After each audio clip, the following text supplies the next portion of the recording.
If you're gay, then you're gay. Don't pretend that you're straight. You could be who you are any day of the week.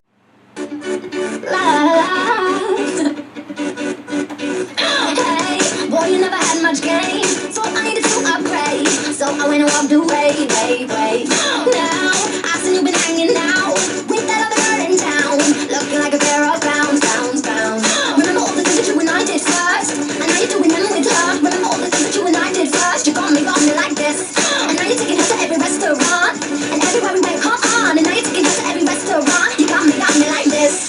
Boy, you could say anything you want. I don't give a shit, no one else can have it. I want you back, I want you back, want you back. I put it up thinking you'd be crying. Now I'm looking at you crying. I want you back, I want you back, want you back. Please, this ain't even jealousy. She ain't got a thing on me. Trying to rock them ugly jeans. You clearly didn't think this through. If what I've been told is true, you're crawling back like glue. Remember all the things that you and I did first, and now you're doing them with her. Remember all the things that you and I did first. You got me like this, and now you're taking us to every restaurant, and everywhere we went, come on. And now you're taking us to every restaurant. You got me like this.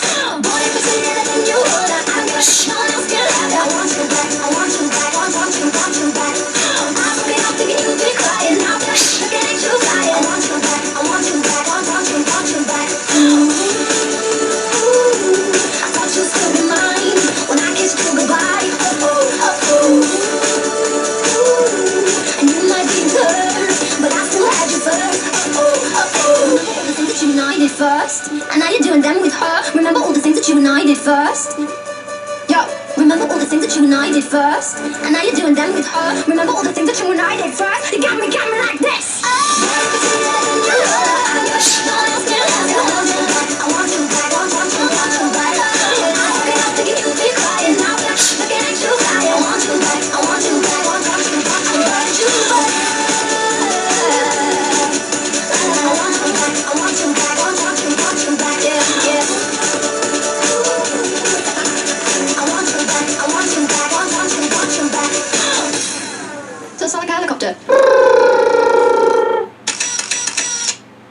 So that was Cheryl Lloyd, Want You Back, from her... What album is that? I don't even know, I haven't... Sticks and Stones, her first album. So in the last chapter of The Past Habits, now a sequel to What You Don't Know, apparently Drake goes to see his dad, and he knocks on his door. Here's the last part. I raised my hand up, I brought it close to the tall window next to the door, and prepared to knock. Don't do it. You can walk away right now. What if it's not all that you want it to be? I clenched my fist, frozen. What if you're a disappointment? What if he shuts the door and tells you never to come back? I closed my eyes and let out a deep breath, and knocked twice on the glass window. Chapter 3. I needed that right now. Drake's point of view. Silence.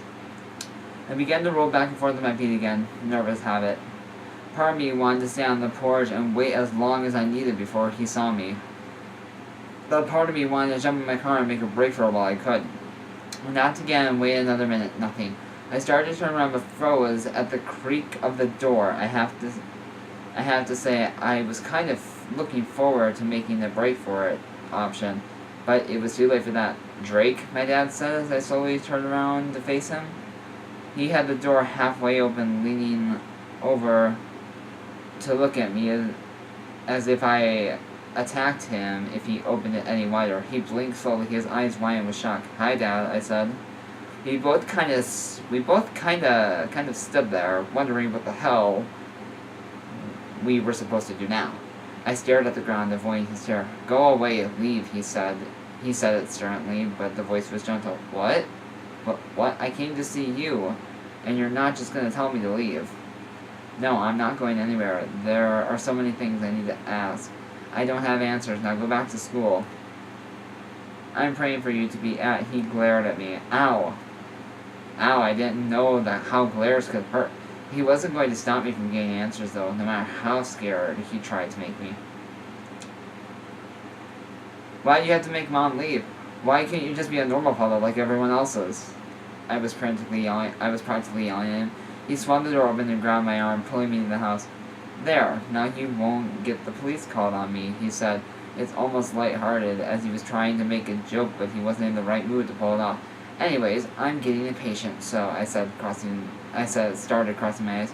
Jay, there's a lot you don't know about me and your mom. His eyes grew sad, almost sympathetic. What do you mean? I asked, hoping for an explanation. It means... I'm not sure, he shook his head. I guess it's mostly me. You have to go. You just... leave, please. He reached for the doorknob, but I stepped in front of the door. You don't even know what I've been the past 2 years.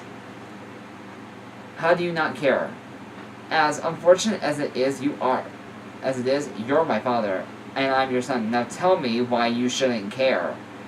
And while you're at it, tell me why you can't even care enough about Aaron to tell him the truth. He shook his head and his eyes widened. What are you? Yeah, I know what you did to Mom. You think I can hide something like that? I guess it wasn't you as much as her that had to hide it. As she did a really good job. As she didn't tell me. I figured it out on my own. She wanted to tell me so bad, but she couldn't because then you would do it more. I could see the way you looked at her and how you knew... like you knew that you were going to hurt her eventually. Why is that? Why could you be going on such a tragic life because you beat your own wife? I was practically yelling at him. His eyes widened with sadness. And don't even try to deny it. You know it's all true. You know, Dad. I thought I could forgive you, but I haven't yet. Even after 2 years, because you can't even accept what you've done. Do you know how much you've done to our family? Aaron doesn't live in the moment of his life without blaming me for Mom leaving. I think it's because I'm gay, Mom left. He thinks it's because I'm gay, Mom left. That she couldn't accept me. I tried to tell him why she left, but he doesn't want to believe me. He's a coward like you. He doesn't want the truth. Why can't you accept the... That's why you went to go to homecoming with that pretty girl. You probably told your mom that you probably told Mom that night, didn't you? His face turned hard. I completely forgot. I never told him. Thought so, and she accepted it. I know she did, and I didn't blame her for keeping the secret. I would have sent you to a boarding school sooner if I knew you were a faggot. Now I'm a pretty strong, level-headed man. And I've always had something to say. But after he called me, that whole word froze. The whole world froze.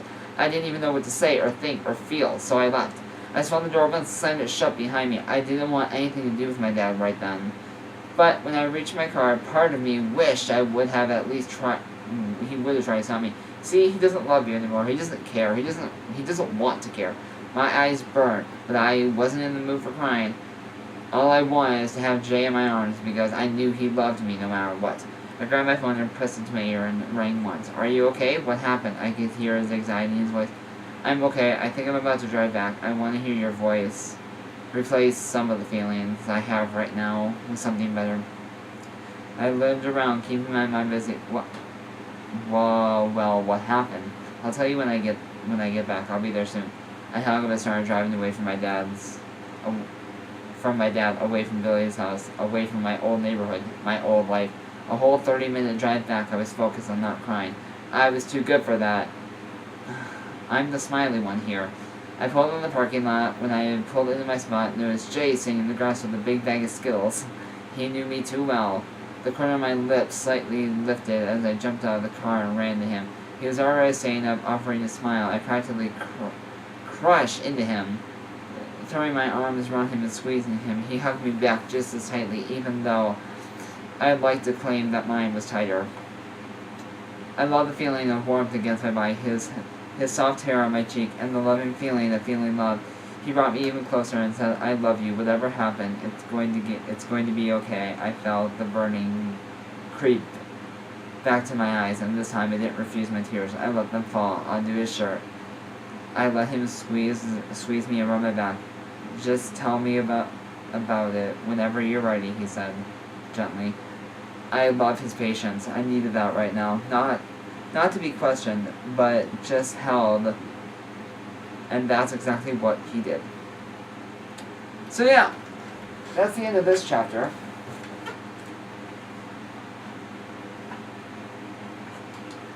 Alright, now I do feel for Drake because I have somewhat the same relationship with my father, but I haven't talked to him and I haven't gone with him so I haven't spoken to him in about 6 years. This upcoming summer, actually, I'm not even sure, but actually it's been about 7 years since I haven't gone with him, and it's been 6 since I haven't spoken to him. It's been quite a while since I haven't spoken to my dad. I haven't spoken to my dad in so long, and I don't even care if he thinks I'm crazy or not anymore. He also did see me one time. I went with my mom, and I was actually in my mixed emotions costume, and he smiled at me, and like, whatever. But yeah, I hope you guys have a great day. Until next time, gays, okay? Just ask the GSA. Mwah!